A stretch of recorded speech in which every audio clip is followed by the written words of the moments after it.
Hello everyone, my name is Martha Nontlanhla Nkosi, and today I'm so excited because I'll be talking about a topic that's very near and dear to my heart, and that is how educational beliefs influence multiple areas of my life, how it shapes my teaching practice, and how the four components of moral action guide my decision as a teacher. Let us begin. We will be looking at educational beliefs and life aspects. Educational beliefs does not only guide how I teach, it shapes who I am. It influences how I view the world, interact with others, and live out my values daily. For example, constructivism reminds me that learning is an active journey. And as a believer, I see this as God's way of encouraging continuous growth and discovery. Just as Proverbs 1 verses 5 says, let the wise listen and add to their learning. Which leads me to my second topic, which is my favorite to talk about, my teaching style. My teaching style combines constructivism and humanism. I believe learners build understanding through active participation and reflection. Every student is unique and every student is special, and most importantly, every student is capable, created in God's image with divine potential. My role as a teacher is to guide my students and never ever to dictate to them in helping them to discover their gifts. Next, we will be learning about how I apply my beliefs in my teaching. In practice, I incorporate my beliefs through student-centered lessons.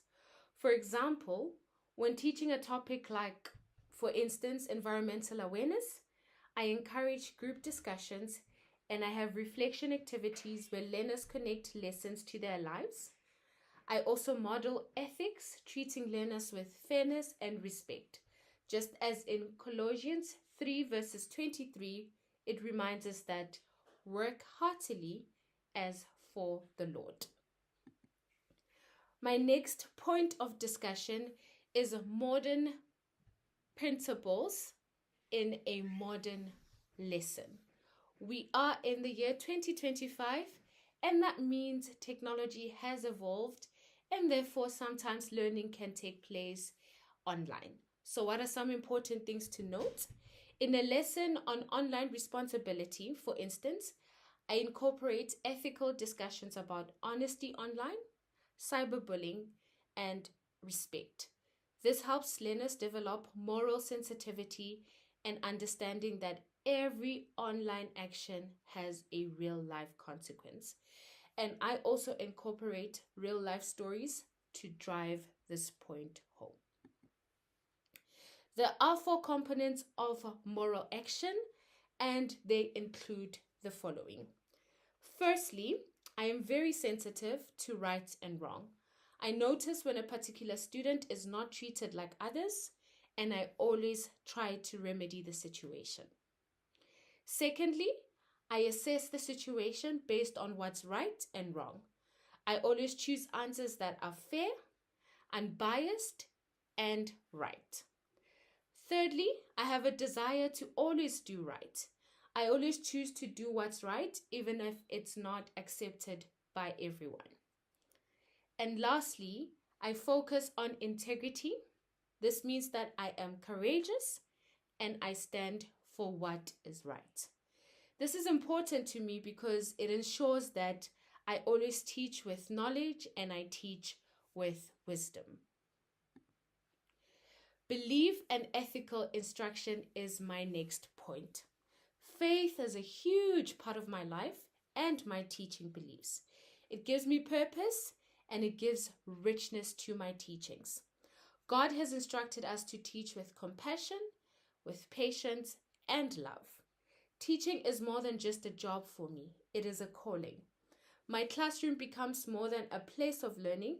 This is where Christ-like values grow and my students learn firsthand what it means to be kind and, most importantly, I only teach characteristics that I myself I can model so that they can learn from me and also have a desire to do the same. In conclusion, educational beliefs gives my teaching purpose, while ethical beliefs ensure I teach with integrity. Both these elements combined, they help to shape my students into wise, caring, and understanding people who honor God and contribute positively to the society. Here are the sources and scriptures that guided my presentation. Thank you so much for watching. I appreciate it. Bye.